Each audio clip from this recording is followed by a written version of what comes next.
It is almost time for our SEC power rankings. And I think they are going to be a little bit intriguing to you guys.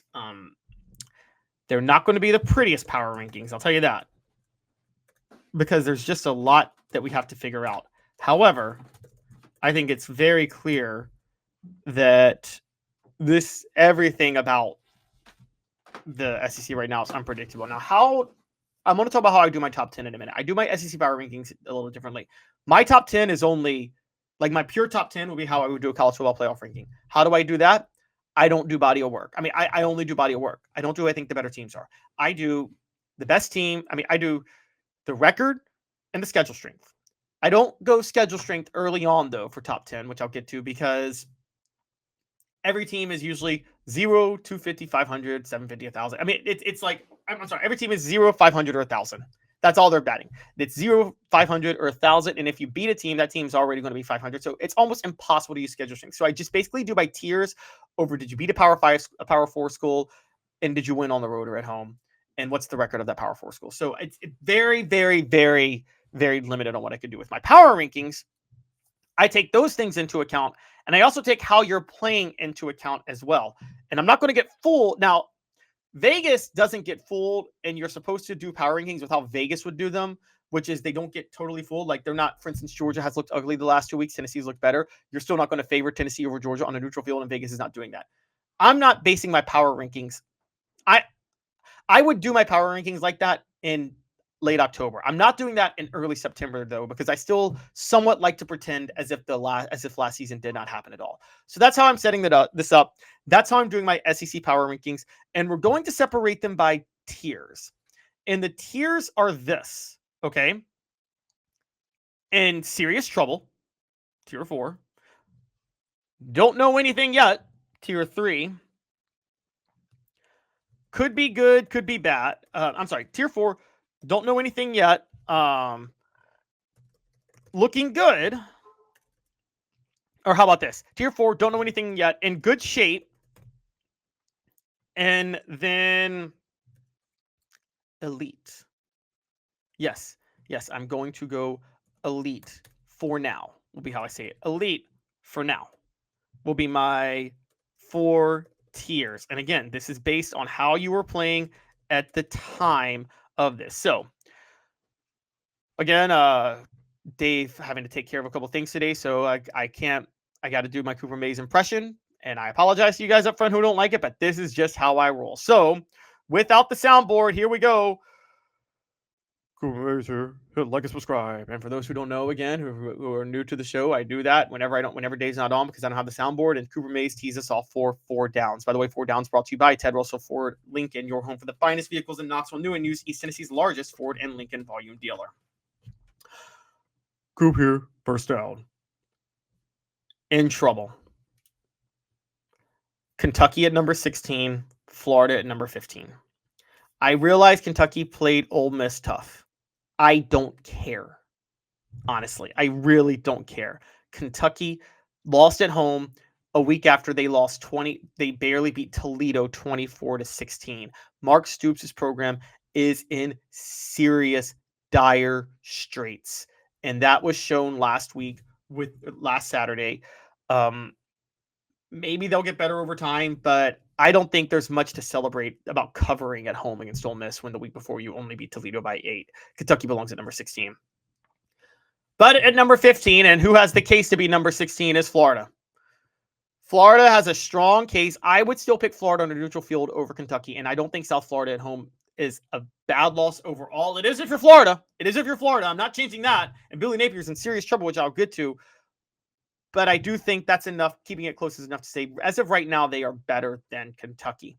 I could be swayed, but they're better. But either way, those 2 schools in serious trouble. Serious trouble.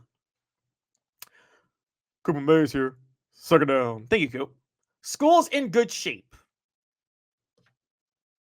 All right. I'm sorry. No, not good shape. Sorry. My second down is nobody knows anything yet. Nobody knows anything yet. Okay.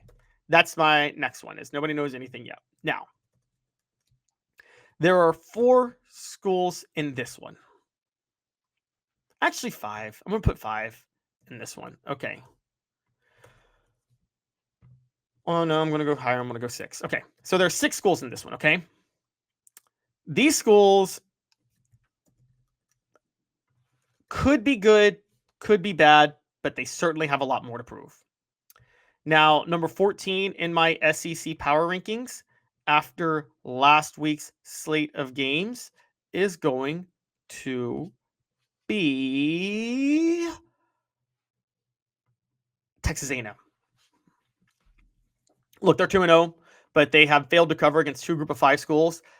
Mike Elko's team has a good bit more to prove. I think there is good reason for concern about this team right now. And with that in mind, I think Mike Elko, there's no way I can sit there and say that they belong anywhere above that they deserve to be anywhere above 14. They still have a good bit more to prove. We will go down the pipe on that, but as of right now, yeah, they still have a good bit more to prove. Also, nobody knows anything yet. Arkansas blew out Arkansas State over the weekend, Butch Jones's team, but they still haven't beaten anybody of significance, so I have them at number 13. Number 12 is South Carolina. Now, South Carolina looked hideous over the weekend in their win over South Carolina State. They won 38-10, but it was a really slow start for them. They also beat Virginia Tech, but Virginia Tech, I think, is a bad program right now. They're 0-2, and it wasn't as pretty of a win as the next team on this list, which is Vanderbilt, who is number 11, having beaten Virginia Tech. And they get credit for beating Virginia Tech. But again, I think Virginia Tech they are 0-2. I don't see a lot of greatness in that, but still South Carolina is number 12, Vanderbilt's number 11. They still have some things to prove. And then Ole Miss is number 10. I have Ole Miss at number 10 because, yes, they do have a good road win at Kentucky, but I told you I think Kentucky's bad and they're in big, big, big trouble, and that's what stands out. Now, here are my really, really, really hot takes on nobody knows anything yet. Georgia's number 9. I could be convinced to push Georgia below that, to be fair to you guys, given how awful they looked against Austin Peay over the weekend. You know what? And I will. I'm sorry. No, I'll keep them here. These are the schools that I'm naming that are Power 5 schools, Power 4 schools that haven't beaten a group of 5 school, but we still just should be elite, and I just can't bring myself to put them too low. Georgia, I have at and yes, I'm doing this in real time with you guys. But Georgia, I have at number 9, and I could be convinced to put them lower because of how ugly they looked against Austin Peay. Alabama's number 8. Alabama did look very good against Louisiana Monroe over the weekend. 73-0 win. Yes, it was Louisiana Monroe, but at the same time, that has to stand out. Now, those are all nobody knows anything yet. Here's where I'm going to get controversial because I'm going to go in good shape, okay? These are schools in good shape with quality wins or looking good in certain games that have given us enough reason to believe in them. So, that is number 7, Mississippi State. Now, you might say Mississippi State deserves to be higher after beating Arizona State, but they beat them at home, and Arizona State barely beat but looked hideous against Northern Arizona in the first game of the year, won 38-19. So I think there's real questions about how good Arizona State truly is. So that's why I have Mississippi State just at number 7 right now. The same with Missouri, who won 42-31 against Kansas. Beat them at home. There's questions about how good Kansas is, though, and because of that, I have to have them at number 6. Number 5. Now, this is going to make a lot of people upset, but I have Texas at number 5. I get it. They don't have a Power 5 win, but I think playing Ohio State close on the road actually has to count for something. We massively overreacted to Texas losing that game. And I'm the one who said they're overrated at the beginning of the year, by the way. But they played the defending national champions on the road, and they only lost by a touchdown and had a chance to win it late. And we're acting like that's the worst thing in the world. They're 1-1. They looked fine against San Jose State. I think they're going to be okay. And I think playing Ohio State close on the road actually outweighs beating Arizona State or Kansas at home. It outweighs beating Kentucky on the road. It outweighs beating Virginia Tech away from home. So that's why, yes, I actually have Texas all the way up at number 5 for that reason. 4 Downs brought to you by Ted Russell Ford Lincoln, your home for the finest vehicles in Knoxville, new and used, East Tennessee's largest Ford and Lincoln volume dealer. A beacon of hope in a world of high prices. Look to the skies, Knoxville. Super Savings is here. Ted Russell Ford is East Tennessee's #1 Volume 4 dealer.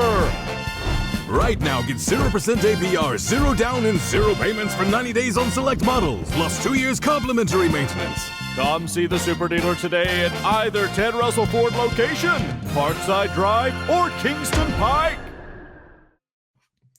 Oh, SEC said a Cooper Mays here. 4th down. Well, thank you, Coop. All right, 4th down is this. The team's elite for now. Number 4 is LSU.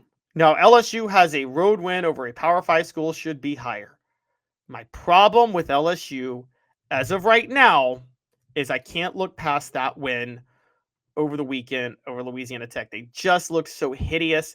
So when you get a Power 5 road win, great, but then you beat Louisiana Tech the next week and you look ugly. And the team you beat that you're taking a lot of credit for, Clemson, also looked ugly in their win. Enough for me to really start to question LSU as a team. And so with that in mind, I got LSU down at number 4 because Clemson looks like they were overrated and they struggled against Louisiana Tech. I'm all of a sudden not as high on them as I was last week. We're going to see if that's where I am. Number 3 is, okay, bear with me with what I'm about to say, but it's Oklahoma. I get they just beat Michigan. Very good win. It was at home. We have questions about how good Michigan is. And against Southern Illinois in the first game, they still only won 35-3. Just ugly enough for us to say, I can't sit there and say Oklahoma is right now the best team in the SEC, while they did, like, on paper, get the best win for the headlines this year for the SEC so far outside of LSU, and they deserve credit for how they beat Michigan. I still don't have them hired because of the fact that I think Oklahoma, it was a home game and they looked ugly in the first week, and I have questions about Michigan. This is somewhat projection on this point. So I have them at number 3 right now. Number 2, I have Tennessee. Dropping 72 on ETSU and beating Syracuse. Yes, Syracuse did win an ugly game against UConn, but UConn was 9-3 last year. They're not a bad program anymore, and Syracuse came back to win that game. So that's not a bad win for Tennessee, and the way they blew them out, Tennessee deserves to be number 2. But believe it or not, and guys, this pains me to say it, but my number 1 team in the SEC power rankings right now, I think more than any other team, is Auburn. Auburn dominated Ball State last weekend, 42-3. After beating Baylor on the road the week before, 38-24. And now Baylor looks like a good win, and Auburn beat them convincingly because Baylor went around and beat SMU. Screwed up one of my bets. I'll tell you that. I thought SMU had that game in the bag. So with all that in mind, Jackson Arnold was 24 of 28 for 251 yards and 3 touchdowns over the weekend. Jackson Arnold looks elite all of a sudden, and that's enough for me to say, you know what? I got Auburn as the number 1 team in my SEC power rankings. Call me crazy, but I just had to put them at number 1 for right now.